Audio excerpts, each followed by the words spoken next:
She thought the red dress would be her moment of triumph, but it became the symbol of her downfall. While she danced with her lover, celebrating the destruction of her husband's empire, she had no idea he was watching everything. And he had a plan. A plan 6 years in the making. You're about to hear how one man turned betrayal into the greatest revenge in corporate history. The golden hues of sunset slipped through the expansive windows of the CO residence, spilling across polished hardwood floors and casting elongated shadows that danced with quiet foreboding. Michael CO stood still, a silent observer in his own home, while his wife Angela adjusted her appearance in the hallway mirror. The scarlet dress she wore clung to her with a precision that seemed less about style and more about performance. Michael had always viewed life through a lens of logic and structure. As the CEO of Nova Systems Incorporated, a top-tier cybersecurity firm headquartered in Seattle, he'd built a legacy rooted in discipline, foresight, and unparalleled precision. At 47, his commanding presence had only intensified, years of martial arts and fitness regimens giving him the physical strength to match his razor-sharp intellect. But the greatest threats he had ever faced had always come from outside his walls, until now. Angela's recent behavior had started to crack the facade of their marriage. Subtle anomalies, the kind he was trained to detect in code and financials, had begun to surface in his personal life. Unusual charges to their shared credit accounts, missed appointments with flimsy explanations, late-night training sessions that stretched beyond reason. These were not mere coincidences, they were patterns. As Angela smoothed her dress and applied another layer of lipstick, Michael remained composed. Her transformation wasn't just physical, it was strategic. The merger gala was not just another corporate event. It was the most significant business milestone of the decade, marking Nova's pending alliance with Talbot Dynamics, a deal that would reshape their industry. Professionalism was paramount, and yet, Angela had chosen spectacle over subtlety. Michael said nothing. Instead, he pulled out his encrypted phone and reviewed a message from Kyle Brennan, the company's head of security and a former military operative who had served under Michael's command for years. The content was brief, but it confirmed what Michael had already suspected. Angela's recent activities warranted closer observation. He responded with a single directive: activate Protocol 7. Full surveillance. Zero limitations. Downstairs, as he left the house and passed by framed family photographs, a hollow feeling settled in his chest. Smiling faces once filled with trust and warmth now felt like remnants of a scripted performance. His children, Emily, now a junior cybersecurity analyst, and Ethan, preparing for law school, were the heart of his life. But lately, even their relationships with him had become strained. The black Tesla waited in the driveway, its surface reflecting the final colors of the day. Michael slid into the driver's seat, activated a secure line, and spoke the words that would initiate one of the most extensive private surveillance operations he had ever deployed. At Nova Systems headquarters, located in the business district of Seattle, Michael bypassed the main lobby and made his way to a secure floor below ground level. Here, in a steel-reinforced room shielded from all external networks, walls of monitors came to life, each displaying live feeds from the gala venue. Angela had arrived 15 minutes prior, alone. Her red dress drew attention immediately. Camera angles confirmed that her presence was calculated, her movements deliberate. She made her way directly to Brian CO, Nova's chief operating officer, and Michael's cousin. Their interaction was disturbingly intimate. Through directional microphones and high-resolution video, the unfolding truth hit harder than any blow Michael had taken in his years of martial arts. This wasn't mere flirtation. This was betrayal in its most refined form. Brian's hand brushed against Angela's lower back, shielded by the crowd. Her whisper, caught perfectly by the audio feed, confirmed the worst. "The shell accounts are ready," she said. "After the merger finalizes next week, everything changes. The assets will be in place." Michael didn't blink. He simply leaned forward, watching, listening, connecting dots that no longer felt hypothetical. Kyle entered the room, his face unreadable. "There's more," he said, placing a tablet in front of Michael. "It's not just an affair. There's a coordinated scheme, financial infiltration, document manipulation, even family targeting. It's comprehensive. Michael began scrolling. The files told a story even more disturbing than the live feed. His brother-in-law, Henry Talbot, was implicated in a series of unauthorized RD projects siphoning millions into offshore accounts. Linda Cho, Angela's cousin, had filed patents based on Nova Systems' protected innovations. And worst of all, internal communications revealed a systematic campaign to alienate Michael from his children. Angela had manipulated teachers, altered messages, and even falsified events to erode his trust with Emily and Ethan. Every keystroke, every transaction, every photograph was accounted for. He stood, adjusting the platinum cufflinks Angela had once given him for their 10th anniversary. Now they felt like the final irony. "Prepare for containment," he said, his voice cold and absolute. "Everything begins tonight." The red dress had been meant as a symbol of Angela's ascendancy. But Michael understood something deeper. Symbols could be flipped. What she wore as her crown would soon become her mark of shame. And so the fracture began. Not with shouting nor confrontation, but with silent observation, precise planning, and the quiet birth of vengeance. The walls of Nova Systems' underground operations center glowed with the dim light of dozens of monitors, each displaying fragments of the same ugly truth. Angela Seo had not merely betrayed her husband emotionally. She had orchestrated a complete infiltration of his life. Michael stood still, absorbing the data unfolding before him with a mind sharpened by decades of strategic warfare in both business and cyber domains.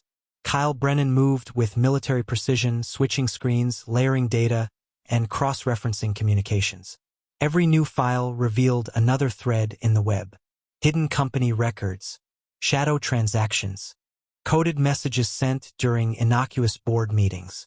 What had once appeared as anomalies, slight irregularities in schedules, misplaced documents, or minor budget fluctuations, now painted a terrifyingly coherent picture. Angela had worked from within. For nearly 3 years, she had partnered with Brian Seo, not just romantically, but financially and operationally. She'd gained access to Nova Systems' high-level files under the guise of being Michael's wife. She had formed personal alliances with board members, manipulated social functions to gain trust, and slowly constructed a network of influence designed to collapse the very empire her husband had built. It went far beyond infidelity. It was industrial betrayal, systematic and meticulous. The upcoming merger with Talbot Dynamics, once viewed as a bold strategic expansion, was in fact a Trojan horse. Michael's brother-in-law, Henry Talbot, had planned to use the post-merger structure to redirect intellectual property, shift control, and hollow out Nova's most valuable assets. What seemed like a legitimate business move was actually the final act in a hostile takeover masked as progress. Linda Cho's name appeared repeatedly. As the head of an unregistered startup with no public presence but suspiciously large capital infusions, she had already applied for patents based on research stolen directly from Nova's RD division.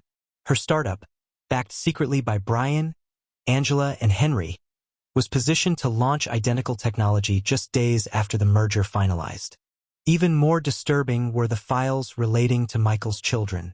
Angela had been communicating with Emily's professors under false identities, subtly questioning Michael's dedication as a parent. She had arranged for Ethan's emails to be rerouted, making it seem as if his father was avoiding him. In family therapy reports, false narratives had been planted, conversations fabricated. Even Emily's school projects had been altered to reflect doubts about her father's integrity. Kyle laid out a printed dossier across the steel table. "We've traced more than 14 shell companies," he said quietly. "Most are linked to offshore banking in the Caymans and Switzerland. Ownership structures are layered but penetrable. You'll want to see this too." Michael flipped through the documents. One file contained photographs of Angela and Brian boarding private jets, vacationing in villas across the Mediterranean, and attending exclusive parties under assumed names. They hadn't been hiding from the world. They simply never expected to be watched. A false sense of control had made them arrogant. One photo in particular caught Michael's attention. Angela, dressed in white, standing beside Brian at a private beach event, a drink in her hand and a smirk on her lips. It had been dated exactly one day before Emily's 18th birthday, a milestone she had claimed to miss due to urgent family matters. Michael closed the folder and looked toward the monitors. The gala was still in full swing. Angela moved confidently from group to group, smiling, toasting, celebrating. She was unaware that every step she took, every word she said, was being captured and archived. "Activate Phase 1, Michael instructed. His voice didn't rise. It didn't need to. In a parallel room, Laura Kim, his longtime executive assistant, had already begun securing key legal and financial assets. She had suspected discrepancies for months, subtle irregularities in meeting minutes, gaps in patent filings, and inconsistent timestamps on shared documents. Her quiet vigilance now proved invaluable. Nova's private servers began encrypting themselves using military-grade algorithms. At the same time, legal clauses buried deep within the merger agreement began to execute. They were drafted years ago, fail-safes for scenarios Michael had hoped never to encounter. These clauses transferred voting power temporarily to the CEO, froze external access to critical RD files, and triggered alerts to trusted board members. Data flowed like a controlled river through secured firewalls and into hidden vaults across the globe. Files documenting every aspect of Angela's conspiracy were copied, timestamped, and safely backed up across decentralized networks. A timeline was built, clear, complete, and irrefutable. By the time Angela raised her glass in a toast beside Brian, believing their plan had succeeded, Michael had already reclaimed most of the empire they tried to steal. Their bank accounts had been frozen or rerouted. Their investments, funded by embezzled capital, were now entangled in legal freezes so tight no firm could untangle them quickly. Kyle stepped forward again. "Sir, the board alert packages are ready. Encryption confirmed. I've also initiated blackout protocols on all personal devices belonging to the identified parties." "Good," Michael replied. "Now we wait." For the next several hours, his team worked in silence, monitoring every feed, securing every document, isolating every vulnerability. The digital trap closed tighter with each passing second. Angela and her co-conspirators continued celebrating what they thought was their triumph. But Michael CO had already rewritten the end of their story. He wasn't interested in confrontation. He was interested in collapse. Quiet, surgical, irreversible. And this was just the beginning. By the time dawn began to stretch over the Seattle skyline, a silent war had already ended. Within the secure walls of Nova Systems' internal command suite, Michael CO watched the final sequences of his counteroperation unfold. Each calculated move over the past 12 hours had been designed to trigger an irreversible cascade, one that would dismantle every aspect of the conspiracy with mechanical precision. Outside the walls of his fortress-like office, his enemies were still asleep, unaware that the very foundations of their ambitions had been erased. What had taken them years to build was undone in a single night, digitally, legally, and financially. Angela CO returned home from the gala around 3 a.m., still riding the high of her supposed victory. She hadn't yet noticed her financial accounts were frozen, or that the access codes to the shell companies she helped create no longer worked. That would come later, after sunrise, when she'd wake to find not only her marriage dissolved, but her assets and reputation irreversibly compromised. The divorce documents had already been delivered. Inside the thick envelope, in addition to the petition, lay a detailed breakdown of her offenses: financial fraud, corporate espionage, intentional family sabotage. Alongside it were flash drives addressed to select board members, each containing security footage, intercepted communications, and legal statements verifying her role in the internal conspiracy. Simultaneously, Brian CO awoke in his penthouse apartment to dozens of system alerts: account login failures, asset freezes, legal notices flagged for urgent attention. A press statement from Nova Systems announcing an emergency board session was already circulating, subtly implying the company had discovered attempted fraud at the executive level. The public had no idea yet, but the internal storm had begun. Henry Talbot, seated in his suburban study, opened his email to find a court-ordered audit notice issued by the federal government. Years of ghost projects, fake research grants, and falsified expense reports were now in the hands of federal auditors. A formal investigation had been launched before the sun had even touched his driveway. Linda Cho faced her own reckoning. The patents her team had filed, meticulously copied from Nova's private innovations, were now under legal challenge.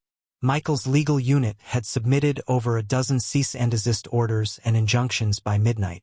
With the company's IP attorneys working across multiple time zones, Linda's startup was already blacklisted from the majority of its potential partners. Meanwhile, Jared Talbot, the public face of Talbot Dynamics, received a quiet but devastating call from his legal team. His immunity deal, offered in exchange for insider testimony, was now in question. New evidence had surfaced, documents he had hidden, and connections he had failed to disclose.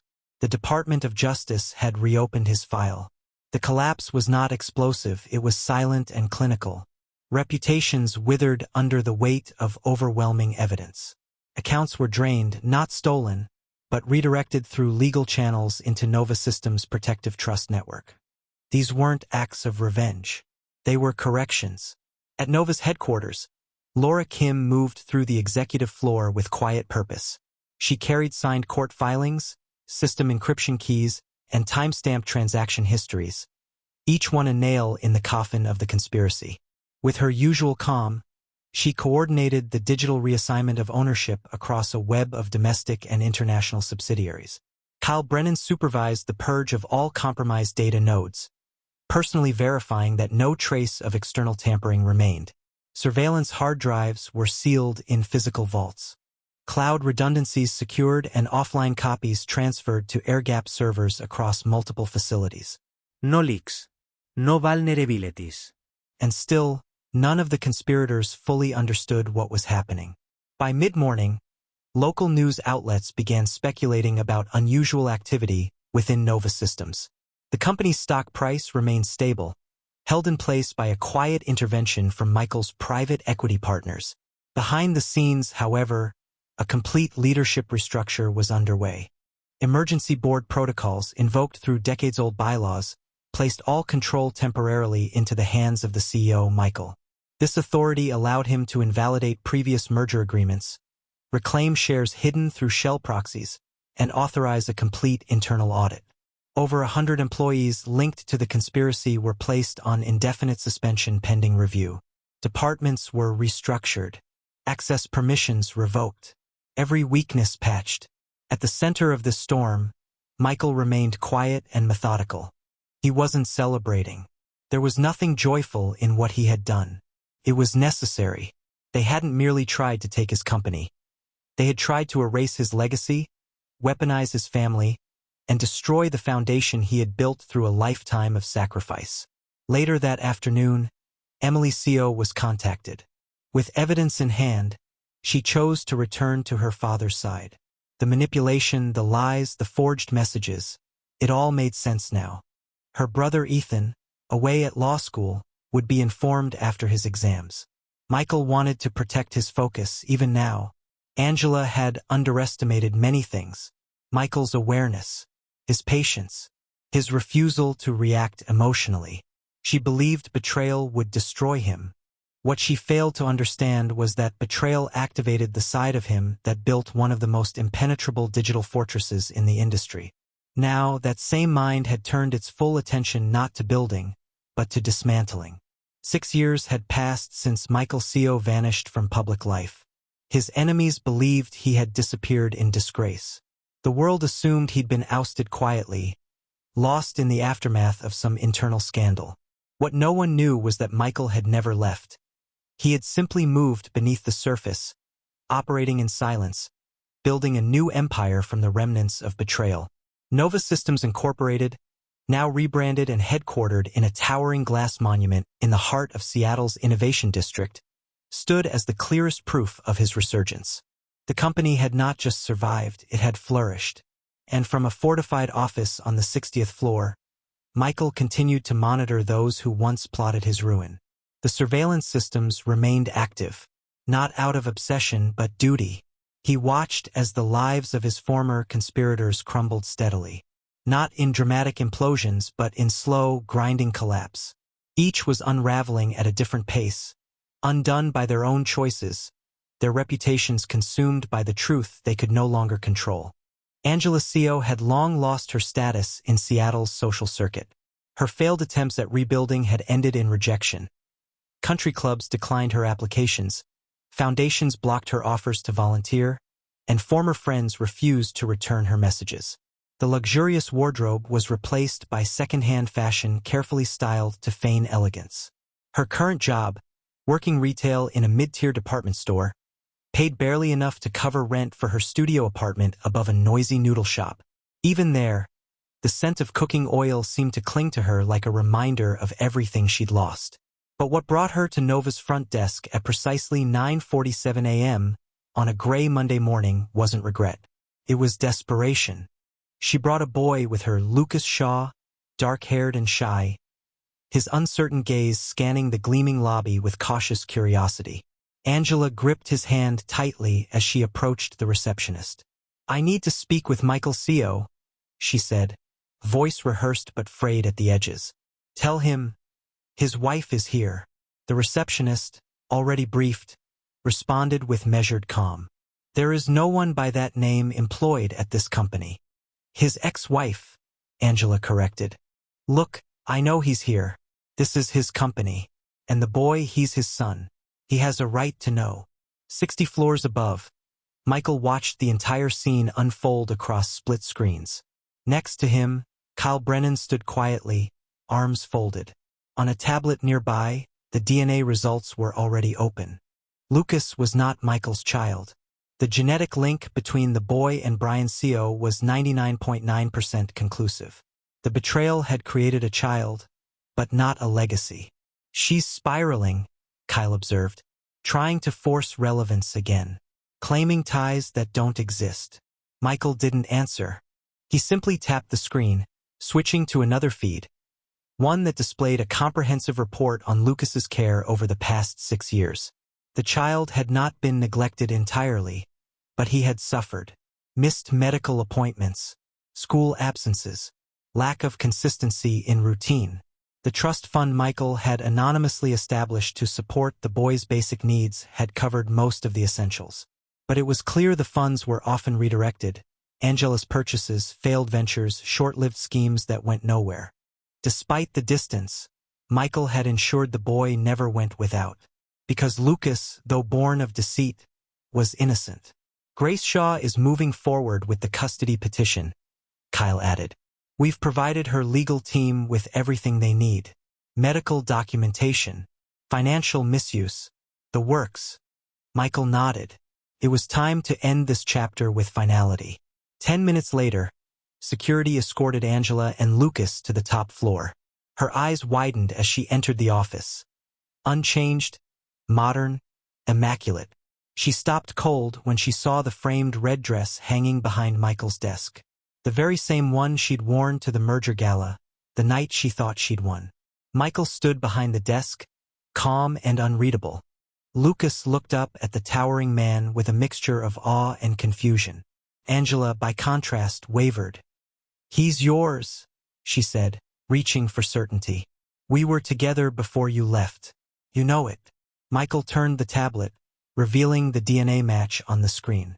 "You've known for years that he isn't." Angela's breath caught. "I've seen every moment," Michael continued. "Every excuse, every missed parent-teacher conference, every time you left him alone while chasing ghosts." Lucas wandered toward the corner of the room where the red dress hung. He stared at it without understanding, but with a kind of reverence, as though sensing it carried weight. Michael's voice never rose. "I've been the one feeding him, clothing him, educating him, quietly, from the shadows, while you used him as a bargaining chip." Angela stumbled for words, but there was nothing left to say. 10 days later, court documents were filed. Custody of Lucas Shaw was awarded to Grace Shaw. Angela's parental rights were reduced to supervised visitation. The evidence had been overwhelming: financial misappropriation, medical neglect, emotional instability. Michael did not appear in court. His role had never been public. But everything had happened exactly as he intended. He hadn't returned to reclaim what was his. He had never left. The final act of Michael Ceo's meticulously orchestrated justice took place not in a courtroom, but in a sleek glass conference room on the 61st floor of Nova Systems' global headquarters. 5 separate black town cars arrived at the building that morning, each carrying one of the people responsible for the betrayal that nearly destroyed Michael's life. The invitations they received had been subtle, summons disguised as opportunity. Desperation had made them obedient. Brian Ceo was the first to arrive, now stripped of his former confidence, wearing a suit he could barely afford. Henry Talbot followed, his once polished shoes scuffed and his demeanor worn from years of slow collapse. Linda Cho clutched a stack of legal documents, her company now dissolved, her freedom threatened by impending charges. Jared Talbot entered fourth, his trademark arrogance hollowed out by mounting indictments. Angela arrived last, escorted by court-appointed supervision, her presence thinly veiled as motherly concern for Lucas, though the courts had long since removed her authority. None of them spoke as they were led to the long glass table, each seat facing a massive LED screen, currently blank. Then, from the rear of the room, Michael Ceo entered. There was no announcement, no warning. His arrival was quiet, decisive. The room stilled instantly. It was the first time any of them had seen him in person since the day he disappeared. 6 years had not aged him. If anything, success had refined him. Standing straight in a navy suit, he exuded the calm control of a man who had won not by striking back in rage, but by dismantling his enemies with patience. "This meeting isn't about revenge," he said, finally breaking the silence. "It's about accountability." He motioned and the screen came alive. A series of faces appeared, his inner circle, standing behind him like pillars of justice. Emily Ceo, now the director of cyberintelligence at Nova Systems, opened the presentation. "Mother," she said, her tone level, "these are the messages you altered. These are the photos you faked. This is what you told me when I asked why Dad never came to my graduation." One by one, the lies were revealed. Next came Ethan, newly appointed chief legal counsel for Nova. "Uncle Henry," he said, lifting a binder, "this contains records of every fake RD initiative you filed, every dollar rerouted, every signed authorization forged in my father's name." Linda tried to look away as Laura Kim stepped forward with projected evidence of stolen patents and falsified company structures. Kyle Brennan followed, outlining Brian's years of secret dealings with competitors, including wire transfers, surveillance images, and travel logs. Jared Talbot's failed immunity agreement was the final blow. Michael presented the hidden evidence Jared had withheld from federal investigators, proof that not only implicated him further but nullified any legal protection he thought he had. Each betrayal unfolded like a slow avalanche, one carefully timed disclosure after another, coordinated to allow no room for escape, no avenue for denial. Angela sat motionless as footage of her manipulations played on screen. Her attempts to control her children, her abuse of the trust fund, her exploitation of Lucas. But it was Michael's closing words that sealed the moment. "I gave each of you a chance to walk away," he said. "Instead, you chose to dismantle my legacy, lie to my children, and bury your guilt beneath greed. So I did what I always do. I planned." By the end of the meeting, Brian was formally indicted on corporate fraud and breach of fiduciary duty. Henry, facing embezzlement and federal charges, agreed to cooperate in exchange for reduced sentencing. Linda's assets were seized. The patents she claimed were invalidated. Jared was arrested hours later. The DOJ filed new charges. Angela lost all visitation rights. The court declared her unfit after reviewing the full documentation. Yet it wasn't destruction that defined the final chapter. It was what rose in its place. Lucas Shaw, now under the care of Grace Shaw, had stability, education, and a future. Michael never claimed him publicly, never sought recognition, but the trust fund he maintained continued to ensure the boy lacked for nothing. More importantly, Lucas had guidance, quiet visits, steady mentorship, not out of guilt but out of principle. Emily Seo's reputation as a cybersecurity pioneer had grown exponentially. Industry leaders now looked to her innovations, many of which had evolved from the same tools used to expose her mother's betrayal. Ethan's brilliance in corporate law had positioned Nova as a fortress in the industry. His defense of the company's patents, structure, and ethics had made legal journals worldwide. Laura Kim, promoted to COO, led operations with a quiet brilliance. Her loyalty a core reason Nova had survived the conspiracy. Kyle Brennan, now head of Nova Global Security, oversaw both internal and contracted intelligence operations. His influence had grown international. The red dress Angela had once worn, the one she believed marked her ascension, remained in Michael's office, framed under tempered glass. Not as a trophy but as a warning, a visual lesson. The best revenge Michael had learned wasn't fire and fury. It was building a world so secure, so just that betrayal could never touch it again. Nova Systems became more than a company. It became a symbol of integrity, of resilience, of legacy earned, not inherited. Michael Seo, the ghost they thought they had buried, had returned not with vengeance, but with victory.